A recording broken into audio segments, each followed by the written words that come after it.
ಕಾಡು ಮೇಡು ಬೆಟ್ಟ ಗುಡ್ಡ ಎತ್ತ ಕಣ್ಣು ಹಾಯಿಸಿದ್ರು ಸಾವಿರಾರು ಜನ. ಹಸಿರಿನಿಂದ ಕಂಗೊಳಿಸುತ್ತಿದ್ದ ಈ ಬೆಟ್ಟ ಇವತ್ತು ತಲೆಗಳಿಂದ ತುಂಬೋಗಿತ್ತು.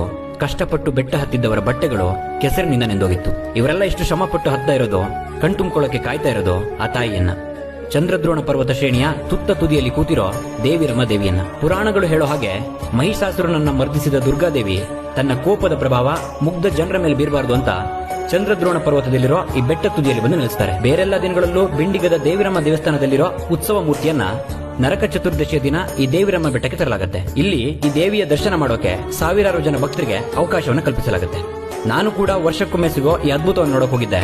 ಕಾಡು ಮೇಡುಗಳನ್ನು ಅಲೆದು ಬೆಟ್ಟ ಗುಡ್ಡಗಳನ್ನು ಹತ್ತಿಳಿದು ಜರಿಗಳಲ್ಲಿ ನೀರು ಕುಡಿದು ಸಹಾಯಕ್ಕೆ ಚಾಚಿದ್ದ ಕೈಗಳನ್ನು ಹಿಡಿದು ದೇವಿಯನ್ನ ನೋಡೋ ನನ್ನ ಪ್ರಯಾಣವನ್ನ ಶುರು ಮಾಡಿದೆ. ಇಳಿ ವಯಸ್ಸಲ್ಲಿ ಬೆಟ್ಟ ಹತ್ತಿದ್ದ ವೃದ್ಧರು, ಹತ್ತೋ ಕಷ್ಟ ಇದ್ರು ಹರಕೆಗೋಸ್ಕರ ಸೌದೆಗಳನ್ನು ಹೊತ್ತು ತಂದಿದ್ದ ಭಕ್ತರು, ಹಾಯಾಗಿ ಹೆಜ್ಜೆ ಇಡ್ತಿದ್ದ ಪುಟ್ಟು ಮಕ್ಕಳು, ಎಷ್ಟೇ ಕಷ್ಟ ಆದ್ರೂ ದೇವಿಯನ್ನ ನೋಡೇ ತೀರ್ತೀವಿ ಅಂತಿದ್ದ ಸಾವಿರಾರು ಜನಗಳನ್ನ ನೋಡಿ ಪ್ರತಿ ಹೆಜ್ಜೆಯನ್ನು ಜಾರೋ ಭಯದಿಂದಲೇ ಇಡ್ತಾ ತುತ್ತ ತುದಿಗೆ ಬಂದು ದೇವಿಯ ದರ್ಶನವನ್ನು ಮಾಡಿದೆ.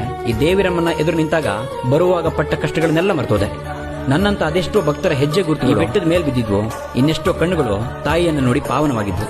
ಹಿಂದಿರುಗುವಾಗ ನನಗನ್ಸಿದ್ದು, ಕೆಲವು ಜಾಗಗಳನ್ನು ತಲುಪೋ ದಾರಿ ಅದೆಷ್ಟೇ ಕಠಿಣವಾಗಿದ್ರೂ ಕೂಡ ತಲುಪಿದ ಮೇಲಾಗೋ ಖುಷಿ, ಅದರ ಅನುಭವ ಎಲ್ಲವನ್ನ ಮರೆಸೋದ್ರ ಜೊತೆ ನಮ್ಮನ್ನ ನಾವೇ ಮರೆತು ಹೋಗೋಕೆ ಮಾಡುತ್ತವೆ.